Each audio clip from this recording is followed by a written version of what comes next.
Health and Living talk show, we catch up with Sipho Mhlanga, a worker from Say What organization, a platform crafted to look into reproductive health, such as the practice of safe sex.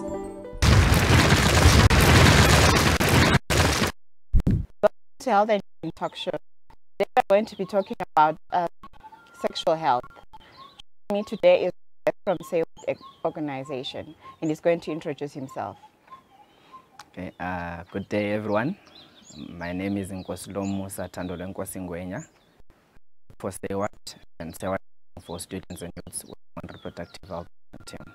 Okay, thank you. As I said, today we are going to be talking about sexual health. Getting right into it, a lot of people have their own crazy definitions of what sexual health is. How would you define sexual health? Maybe I'll start by appreciating that sexual health it's a broad concept on its own. It encompasses a lot of things, a lot of factors. But in all those factors, the key things that are it also touches on not necessarily the physical and the biological health, but issues to do with relationships as well, issues to do with violence, force, sexual rights themselves. It's also involved, and sexual reproductive health right is also involved in sexual health. Okay. Today we're going to be focusing mostly on safe sex. So would you agree that sexual health is inseparable with the practice of safe sex through the use of condoms? Yes, I'm in agreement with that. Okay. We are living in times where people feel liberated to act anyhow they feel like, and there are a lot of platforms where people are posting a lot of different views on sex. And how has your organization tried to reach out to young people to practice safe sex? Okay, maybe taking it from the name, we're a student and youth organization, and we work with tertiary institutions. That's our mandate. In tertiary institutions, we work with peer education structures, whereby we capacitate young people to peer educators, and their role is to disseminate proper and scientifically proven information to their peers, and also encourage safe activities within their institutions, including promoting condom use, correct and consistent condom use. Okay, all right, thank you. And statistics have shown that a lot of young people are having casual sex. Why is it's now a norm for young people, especially students, to be indulging in casual sex? Okay, I think the reasons are many, but maybe I'll start by appreciating that sex is a choice, and you being an adult, or when becomes an adult, sex becomes a right, and person can decide when, how, with whom to have sex with. But the reasons from the dialogues and the interactions with the young people that are coming through, maybe is the issue of peer pressure, especially the teenagers, the issues in tertiary institutions, the newly found freedom by young people when you are getting into that stage when you are considered to be an adult, a young adult, the rights are handed over to you. So they feel the need now, since I'm given this right, let me try and exercise it.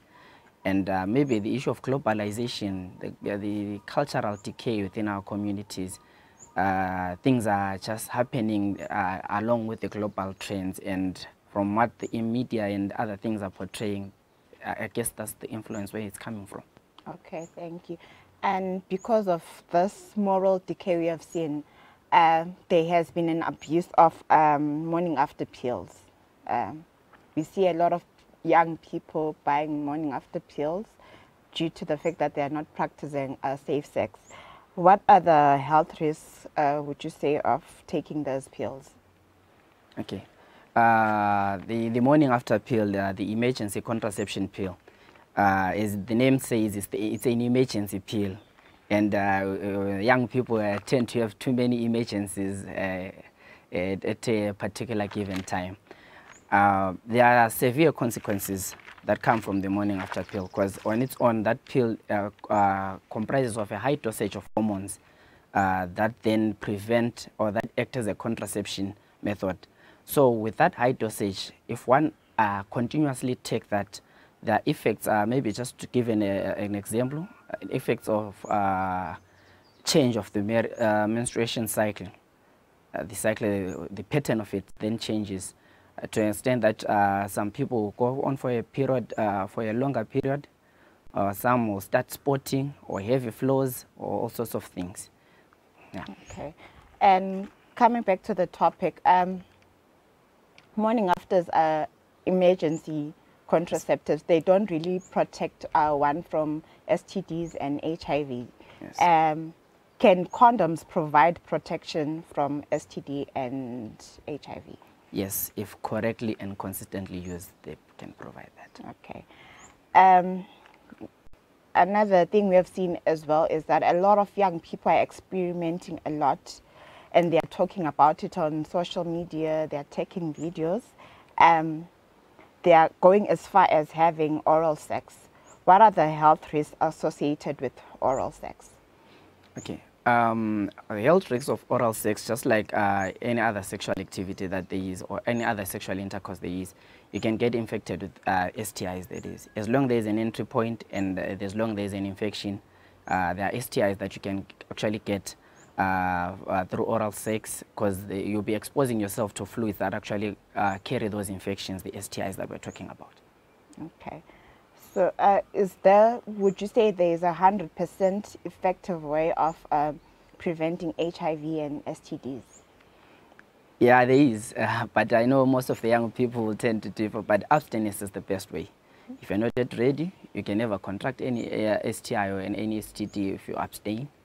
I think that's the best way to do. Okay. But as we are sexual beings, at some point, then you then decide to indulge on sexual activities. That's when we promote the condom use. Okay.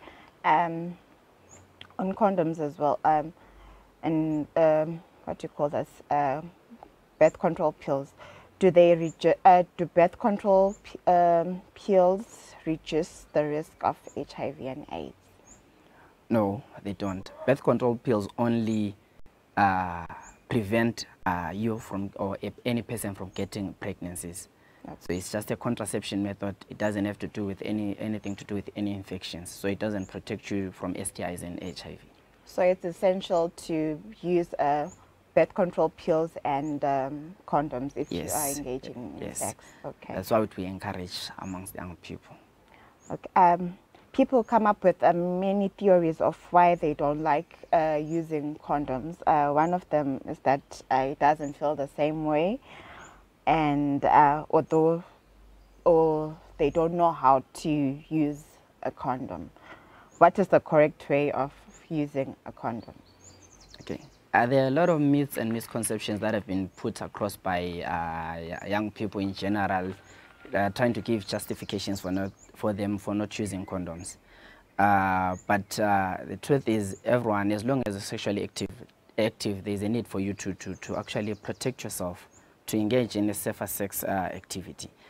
Maybe on the correct and consistent use of condoms, I'll start maybe talking about from storage and where we get our condoms as young people. It's very, very essential. When I'm talking about storage, I'm talking when the issues are a condom is supposed to be stored under room temperatures. But most of the young people get them from toilet windows where they'll be exposed to direct sunlight and quality is already compromised. Hence you get the comments or sentiments that condom easily breaks, especially the public sector condoms. Yes. So yes, it's very, very important where you get our condoms from. Or some of the young people get condoms from their friends when they are already anticipating, or they are about to partake in a sexual activity. And most of the times you go and rush and get a condom from a friend of which you don't check the expiry date, which is very, very important. Yeah, that's true. Yeah, because if the condom is expired, that will then directly translate that the quality is already compromised. So where we store our condoms, where we get our condoms is very, very important. I also touched on the issue of expiry date. So when you're about to use any condom, be it male or female, check the expiry date. Then after checking the expiry date, unfortunately, I could not bring our models here, but with time permitting, or if we could get another session, we can come and demonstrate. But after checking the expiry date, you check if the condom is airtight. You can just play around with it, push it in and out, check if it's airtight, just to avoid that the packaging hasn't been compromised as well. If that's the quality or the packaging hasn't been tampered with, then With the male condom, let me start with the male condom. There are 4 sides. It's more like a square shaped. The commodity of it, if we're looking at it, it's more like a square shape. There's a side with which is a straight line, straight smooth lines, and there's a side with zigzag lines. So when you're opening the male condom, use the zigzag side.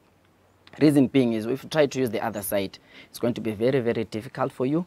Maybe probably forcing you to open using your teeth, and of which is not encouraged. You end up piercing the condom when you try to open it with teeth. You don't open with the scissors, you don't open with a knife. So you use the zigzag side, you just easily tear it off, it tears off easily. So when you have managed to tear off the condom, you push it out. The condom, there's a side that you can actually roll it down. When you put it out, you can actually see that this side can roll it down. And actually the tip of the condom just pop in, something like this. So when the tip of the condom pops out, you hold the tip of the condom using these 2 fingers like this, pushing out every air volumes that there is, pushing them out. So you squeeze the air out with probably, I'm right-handed, so I'm using my right hand. Squeeze the tip of the condom like this. Then the male condom, one essential thing is you put it on an erect penis. That's one key thing. You don't just put it in when the penis is not erect. So the penis needs to be erect. The reason being is I've pushed out the air bubbles. So when you're putting it in, you need to avoid that the condom accumulates air inside. Because if there's air, chances are with the friction that is going to be happening within the sexual intercourse is going to burst. Okay. So exposing you to all sorts of that. Okay, and we've seen that most females, they have an attitude towards using female condoms. Why is that? Okay, based on numerous discussions and researches that I've encountered and the research findings that I've seen,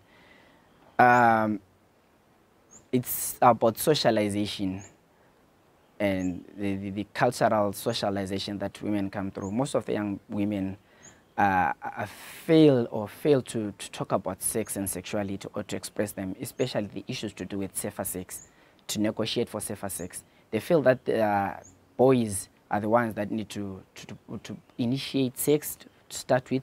Boys are the ones supposed to provide the protection during the sex. So, and the other societal, I would say, expectations or norms or myths that are coming from the society, like they say if you see a female carrying condoms, probably translate that the person is a prostitute, something like that, or a sex worker. So that's why then most of the women shy away from getting the condom or using the male condom. And the other thing is, the way they say it is, they say it's big. So those are their comments. But I would say that that thing was designed to fit into the female anatomy. That's how women are, and that's how best the condom can accommodate and protect them. We have seen videos and read stories about how high school students are already engaging in sex. As an organization that advocates for students, do you think condoms should be distributed for secondary school students? Okay, I'll respond personally on that. Okay. I won't respond on behalf of the organization, but I also witnessed that. We've seen it, the trends that are coming through, the statistics that is coming through from the secondary schools of unintended pregnancies, the STIs, school dropouts that is coming through. And we've realized there's a gap. Probably there's information, but there are no services linked to the information for those students. And I believe that when you give information, you generate a demand for a certain service. And statistics and the unintended pregnancies, these are signs that these things are really happening. Hence the need to come up with sound interventions to actually tackle that. So these secondary school pupils, I think they need to be linked to services. There's the issue of consent, even not only talking about condoms, when talking about HIV testing services. There's the issue of parental consent, and which also creates a challenge, more of a barrier for young people to get those services. And that's a gap within programming, and also it's affecting the welfare, the sexual health that we're talking about of these young kids. I think personally, with the evidence that there is, these people should be linked to services, not only condoms, but every services that there is for these young people to have their sexual and reproductive health lives properly planned for and taken care of. Okay. Our last question. Whose responsibility is it to make sure that one is protected from STDs and HIV? Okay, earlier on I talked about sexual rights, and it's everyone's right to have sex, regardless of gender, whatsoever. So I like to take it upon that men and female share that right. It's everyone's responsibility. And I would like to put it as a challenge, especially to young people, young women in particular, who shy away from all these things, probably to socialization. And it's high time to be empowered enough, to be assertive enough as young people, as young women, to decide for yourself. You plan your sexual activities and plan how you're going to protect yourself. State your position, be that assertive as young women in society. Okay, thank you. That is it for our segment today.